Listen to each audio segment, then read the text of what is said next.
African champion মরক্কোর বিপক্ষে ইউরোপের জায়ান্ট নেদারল্যান্ডসের এক অসাধারণ লড়াই দেখল গোটা ফুটবল বিশ্ব। শেষ ৩২-এর সবচেয়ে হাই ভোল্টেজ ম্যাচে ছিল টান টান উত্তেজনা। আক্রমণ পাল্টা আক্রমণে জমে উঠে যায় ম্যাচ। দুই দলই লড়াই করে নিজেদের জান প্রাণ দিয়ে। সেখান থেকে ম্যাচের শেষ ফলাফল আর সব মুহূর্ত এক করে বিস্তারিত জানবো রিপোর্ট। রাতে দুই হাই ভোল্টেজ ম্যাচের পর আজ দিনের শুরুতেই ছিল রাউন্ড অফ 32 এর সবচেয়ে বড় লড়াই, নেদারল্যান্ডস বনাম মরক্কোর ম্যাচ। একেবারে শুরু থেকেই দুই দলের মাঝে চালু হয় আক্রমণ ও পাল্টা আক্রমণ। ম্যাচের ৫ম মিনিটে বল নিয়ে প্রতিপক্ষের রক্ষণে উঠে ক্রস করেন পিএসজি তারকা আশরাফ হাকিমি, তবে সেটি তেমনভাবে কাজে লাগাতে পারেনি কেউ। এর ২ মিনিট পর পাল্টা জবাব দেয় ডাচরা। ২০ মিনিটে জোরালো অ্যাটাক করে মরক্কো, তবে সেখানে বাম সাইড থেকে পাওয়া বল দূরপাল্লার শট নেন নীল আল আউনাই। এর মিনিট দুয়েক পরই বক্সের ভিতরে আরও এক সুযোগ তৈরি করেছিল আফ্রিকার দেশটি, তবে সেখানেও তেমন সুবিধা করতে পারেনি তারা।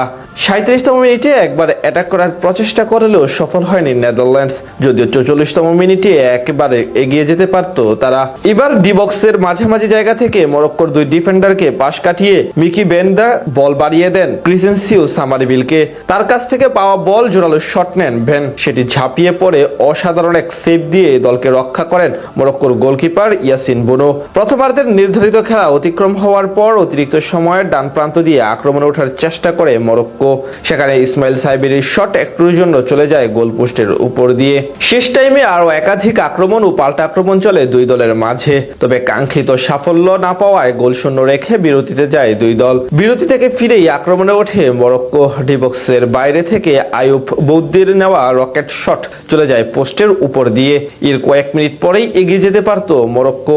বক্সের ভিতরে সতীর্থের বাড়ানো বল ফাঁকা জায়গায় পেয়ে যান হাকিমি, কিন্তু তার শট প্রতিহত করে দেন ডাচ গোলকিপার। পরের কয়েক মিনিটে আরো একাধিক সুযোগ তৈরি করে দুই দল, কিন্তু তেমন ভাবে কেউ গোল করতে পারছিল না। বিশেষ করে দুই দলের ডিফেন্ডাররাই আজ শুরু থেকে কঠিন পরীক্ষা দিতে থাকেন। ৭২তম মিনিটে ফুরায় সেই অপেক্ষা। আচমকা কাউন্টার অ্যাটাকে বক্সের ভিতরে মরক্কোর গোলকিপার বনুর ভুল বুঝাবুঝিতে বল পেয়ে যান কডি গাকপু। তার নিখুঁত ফিনিশিং এ এগিয়ে যায় নেদারল্যান্ডস, আর উল্লাসে মেতে ওঠে পুরো দল। পিছিয়ে পড়া অবশ্য গোল করতে মরিয়া হয়ে পড়ে মরক্কো, কিন্তু সেদিক থেকে সফল হতে পারছিল না তারা।